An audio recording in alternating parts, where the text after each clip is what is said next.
संक्षिप्त शिव पुराण वायवीय संहिता। ऐहिक फल देने वाले कर्मों और उनकी विधि का वर्णन। शिव पूजन की विधि, शांति, पुष्टि आदि विविध काम्य कर्मों में विभिन्न हव्यय पदार्थों के उपयोग का विधान। उपमन्यु कहते हैं, श्री कृष्ण, ये मैंने तुमसे इहलोक और परलोक में सिद्धि प्रदान करने वाला कर्म बताया है, जो उत्तम तो है ही, इसमें क्रिया, जप, तप और ध्यान का समुच्चय भी है। अब मैं शिव भक्तों के लिए वही फल देने वाला पूजन, होम, जप, ध्यान, तप और दान में महान कर्म का वर्णन करता हूं। मंत्रार्थ के श्रेष्ठ ज्ञाता को चाहिए कि वे पहले मंत्र को सिद्ध करे, अन्यथा इष्ट सिद्धि कारक कर्म भी फलद नहीं होते। मंत्र सिद्ध कर लेने पर ही जिस कर्म का फल किसी प्रबल अदृष्ट के कारण प्रतिबद्ध हो, उसे विद्वान पुरुष सहसा नहीं करे। उस प्रतिबंधक का यहाँ निवारण किया जा सकता है। कर्म करने के पहले ही शकुन आदि करके उसकी परीक्षा कर लें और प्रतिबंधक का पता लगने पर उसे दूर करने का प्रयत्न करें। जो मनुष्य ऐसा न करके मोहवश ऐहिक फल देने वाले कर्म का अनुष्ठान करता है, वह उससे फल का भागी नहीं होता और जगत में उपहास का पात्र बनता है। जिस पुरुष को विश्वास ना हो, वह ऐहिक फल देने वाले कर्म का अनुष्ठान कभी नहीं करे, क्योंकि उसके मन में श्रद्धा नहीं रहती और श्रद्धाहीन पुरुष को उस कर्म का फल नहीं मिलता। किया कर्म निष्फल हो जाए तो भी उसमें देवताओं का कोई अपराध नहीं है, क्योंकि शास्त्रोक्त विधि से ठीक ठीक कर्म करने वाले पुरुषों को यही फल की प्राप्ति देखी जाती है। जिसने मंत्र को सिद्ध कर लिया है, प्रतिबंधक को दूर कर दिया है, मंत्र पर विश्वास रखता है और मन में श्रद्धा से युक्त है, वह साधक कर्म करने पर उसके फल को अवश्य पाता है। उस कर्म के फल की प्राप्ति के लिए ब्रह्मचर्य परायण होना चाहिए। रात में हविष्य भोजन करे, खीर या फल खाकर रहे। हिंसा आदि जो निषिद्ध कर्म हैं, उन्हें मन से भी नहीं करे। सदा अपने शरीर में भस्म लगाए, सुंदर पवित्र वेशभूषा धारण करे और पवित्र रहे। इस प्रकार आचारवान होकर के अपने अनुकूल शुभ दिन में पुष्प, माला आदि से अलंकृत पूर्वोक्त लक्षण वाले स्थान में एक हाथ भूमि को गोबर से लीप करके वहां बिछे हुए भद्रासन पर कमल अंकित करे। जो अपने तेज से प्रकाशमान हो, वह तपाए हुए स्वर्ण के समान रंग वाला हो, उसमें 8 दल हों और केसर भी बना हो। मध्य भाग में वह कर्णिका से युक्त और संपूर्ण रत्नों से अलंकृत हो। उसमें अपने आकार के समान ही नाल होनी चाहिए। वैसे स्वर्ण निर्मित कमल पर सम्यक विधि से मन ही मन अनिमा आदि सब सिद्धियों की भावना करे। फिर उस पर रत्न का, सोने का अथवा स्फटिक मणि का उत्तम लक्षणों से युक्त वेदी सहित शिवलिंग स्थापित करके उसमें विधि पूर्वक पार्षदों सहित अविनाशी सांब सदाशिव का आवाहन और पूजन करे। फिर वहां साकार भगवान महेश्वर की भावनामय मूर्ति का निर्माण करे, जिसकी 4 भुजाएं और 4 मुख हों। वह सब आभूषण से विभूषित हो, उसे व्याघ्र चरम पहनाया गया हो, उसके मुख पर कुछ कुछ हास्य की छटाछारी हो, उसने अपने को हाथों में वरद और अभय की मुद्रा धारण की ही हो और शेष तो हाथों में मृग मुद्रा और टंक ले रखे हों, अथवा उपासक की रुचि के अनुसार अष्टभुजा मूर्ति की भावना करनी चाहिए। उस दिशा में वह मूर्ति अपने दाहिने 4 हाथों में त्रिशूल, परशु, खड्ग और वज्र के लिए हो और बाएं 4 हाथों में पाश, अंकुश, खेट और नाग धारण करती हो। उसकी अंग कांति प्रातः काल के सूर्य की भांति लाल हो और वह अपने प्रत्येक मुख में 3-3 नेत्र धारण करती है।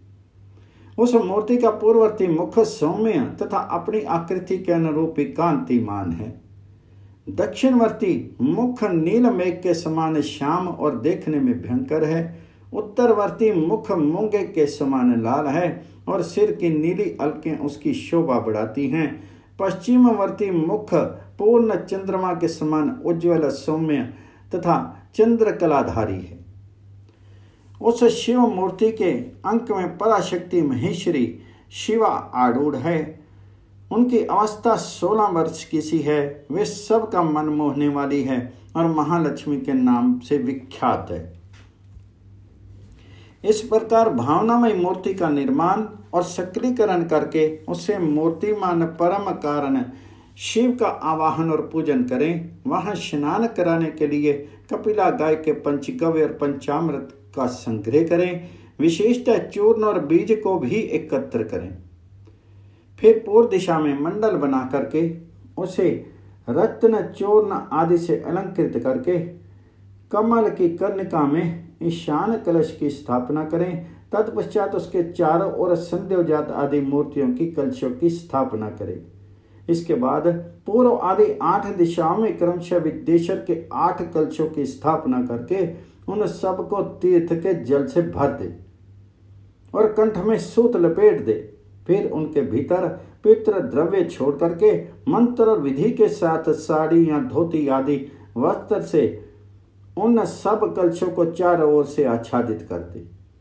तदंतर मंत्रोच्चारण पूर्वक उन सब में मंत्र न्यास करके स्नान का समय आने पर सब प्रकार के मांगलिक शब्दों और वाद्यों के साथ पंचगव्य आदि के द्वारा परमेश्वर शिव को स्नान करावे। कुशोदक, सरनोदक और रत्नोदक आदि को जो गंध पुष्प आदि से वासित और मंत्र सिद्ध हों क्रमशः लेकर मंत्रोच्चारण पूर्वक उनके द्वारा महेश्वर को नहलावे। फिर गंध पुष्प और दीप आदि निवेदन करके पूजा कर्म संपन्न करे। आलेपन या उबटन कम से कम 1 पल और अधिक से अधिक 11 पल हों। सुंदर स्वर्ण में और रत्न में पुष्प अर्पित करें। सुगंधित नील कमल, नील कुमुद, अनेक बिलोपत्र, लाल कमल और श्वेत कमल भी शंभु को चढ़ावे। कालागुरु के धूप को कपूर, घी और गुग्गल से युक्त करके निवेदन करे। कपिला गाय के घी से युक्त दीपक में कपूर की बत्ती बना करके रखे और उसे जला करके देवता के सम्मुख दिखावे। ईशान आदि 5 ब्रह्म की, 6 अंगों की और 5 आवरणों की पूजा करनी चाहिए। दूध में तैयार किया हुआ पदार्थ नैवेद्य के रूप में निवेदनीय है। गुड़ और घी से युक्त महाचरु का भी भोग लगाना चाहिए। पाटल, उत्पल और कमल आदि से सुवासित जल पीने के लिए देना चाहिए। 5 प्रकार की सुगंधों से युक्त तथा अच्छी तरह लगाया हुआ तांबूल मुख शुद्धि के लिए अर्पित करना चाहिए। स्वर्ण और रत्नों के बने हुए आभूषण, नाना प्रकार के रंग वाले नूतन महीन वस्त्र जो दर्शनीय हों इष्ट देव को देने चाहिए। उस समय गीत, वाद्य और कीर्तन आदि भी करने चाहिए। मूल मंत्र का 1 लाख जप करना चाहिए। पूजा कम से कम 1 बार नहीं तो 2 या 3 बार करनी चाहिए, क्योंकि अधिक का अधिक फल होता है। होम सामग्री के लिए जितने द्रव्य हों उनमें से प्रत्येक द्रव्य की कम से कम 10 और अधिक से अधिक 100 आहुतियां देनी चाहिए। मारण और चाटन आदि में शिव के घोर रूप का चिंतन करना चाहिए। शांति कर्म या पौष्टिक कर्म करते समय शिवलिंग में, शिवाग्नि में तथा अन्य प्रतिमाओं में शिव के सौम्य रूप का ध्यान करना चाहिए। मारण आदि कर्मों में लोहे के बने हुए स्तृक और स्त्रुवा का उपयोग करना चाहिए। अन्य शांति आदि कर्मों में स्तृक और स्त्रुवा बनवाने चाहिए। मृत्यु पर विजय पाने के लिए घी, दूध में मिलाई हुई दूर्वा से, मधु से, घृत युक्त चरु से अथवा केवल दूध से भी हवन करना चाहिए तथा रोगों की शांति के लिए तिलों की आहुति देनी चाहिए। समृद्धि की इच्छा रखने वाला पुरुष महान दिव्य की शांति के लिए घी, दूध अथवा केवल कमल के फूलों से होम करे। वशीकरण का इच्छुक पुरुष घृत युक्त जाति पुष्प, चमेली या मालती के फूल से हवन करे। द्विज को चाहिए कि वह घृत और करवीर पुष्पों से आहुति देकर के आकर्षण का प्रयोग सफल करे। तेल की आहुति से उच्चाटन और मधु की आहुति से स्तंभन कर्म करे। सरसों की आहुति से भी स्तंभन किया जाता है। बाड़ के बीज और तिल की आहुति द्वारा मारन और उच्चाटन करे। नारियल के तेल की आहुति देकर के विद्वेषण कर्म करे। रोही के बीज की आहुति देकर के बंधन का तथा लाल सरसों मिले हुए संपूर्ण होम द्रव्यों से सेना स्तंभन का प्रयोग करे। अभिचार कर्म में हस्त चालित यंत्र से तैयार किए हुए तेल की आहुति देनी चाहिए। कुटकी की भूसी, कपास की तोड़ तथा तेल मिश्रित सरसों की भी आहुति दी जा सकती है। दूध की आहुति ज्वर की शांति करने वाली तथा सौभाग्य रूप फल प्रदान करने वाली होती है। मधु, घी और दही को परस्पर मिलाकर इनसे दूध और चावल से अथवा केवल दूध से किया गया होम संपूर्ण सिद्धियों को देने वाला होता है।